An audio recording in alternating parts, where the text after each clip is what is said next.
আসসালামু আলাইকুম। সবাইকে আজকের ভিডিওতে স্বাগতম। আজ আমরা জানবো গিবলি আর্ট সম্পর্কে। বর্তমানে এই ইফেক্টটি ব্যাপকভাবে ভাইরাল হচ্ছে। অনেক সেলিব্রিটি এই ইফেক্ট ব্যবহার করে তাদের ছবিগুলো সোশ্যাল মিডিয়ায় শেয়ার করছে। ইতিমধ্যে অনেকে এই সম্পর্কে ভিডিও বানিয়ে ফেলেছে। তবে আমি দেখাবো কিভাবে খুব সহজে আমরা মোবাইল দিয়ে এই ইফেক্টটি ব্যবহার করতে পারি। চলো শুরু করি। প্রথমে ফোনের ক্রোম ব্রাউজারে গিয়ে সার্চ বারে টাইপ করতে হবে ChatGPT। ChatGPT লিখে সার্চ করে একটু নিচে আসলেই ChatGPT এর ওয়েবসাইটের লিঙ্ক পাওয়া যাবে। এরপর উক্ত লিঙ্কের উপর ক্লিক করতে হবে। এরপর ChatGPT এর ওয়েব পেজ লোড হবে।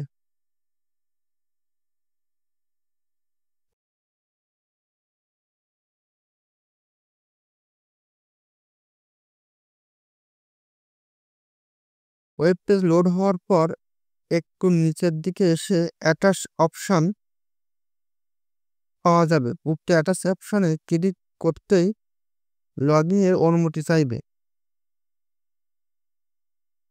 এরপর লগইন অপশন থেকে ফোনের যেকোনো একটি জিমেল আইডি দিয়ে লগইন করতে হবে।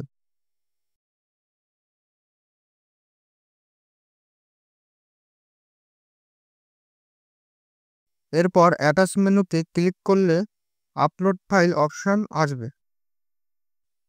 এবার ডিভাইস থেকে ছবিটি সিলেক্ট করতে হবে। ডিসক্রিপশনে দেওয়া টেক্সটটি কপি করে এখানে পেস্ট করতে হবে। আপনারা আপনাদের নিজেদের মতো করে সাজিয়ে লিখতে পারেন। আমি আমার মতো লিখে সাবমিট বা অ্যারো অপশনে ক্লিক করলাম। এরপর টেক্সটে দেওয়া নির্দেশনা অনুযায়ী ছবিটি রিসার্চ করে ChatGPT আমাদের কাঙ্ক্ষিত ছবিটি প্রদান করবে। এখান থেকে চাইলে আমরা ছবিটিও ডাউনলোড করে নিতে পারি। এবার আরও একটি ছবি দিয়ে গিবলি আর্ট করে দেখি কেমন হয়। পুনরায় ডিভাইস থেকে আরও একটি ছবি সিলেক্ট করে আবারও টেক্সটটি পেস্ট করে সাবমিট করি।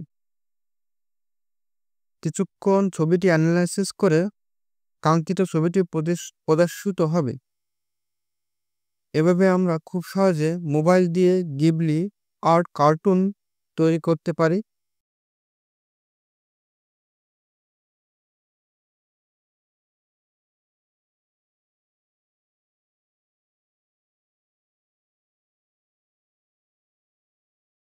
ধন্যবাদ সবাইকে। ভিডিও ভালো লাগলে লাইক শেয়ার করতে ভুলবেন না। অবশ্যই সাবস্ক্রাইব করবেন। আর কাজটি করতে কোনো প্রকার সমস্যা হলে কমেন্ট করে জানাবেন অবশ্যই।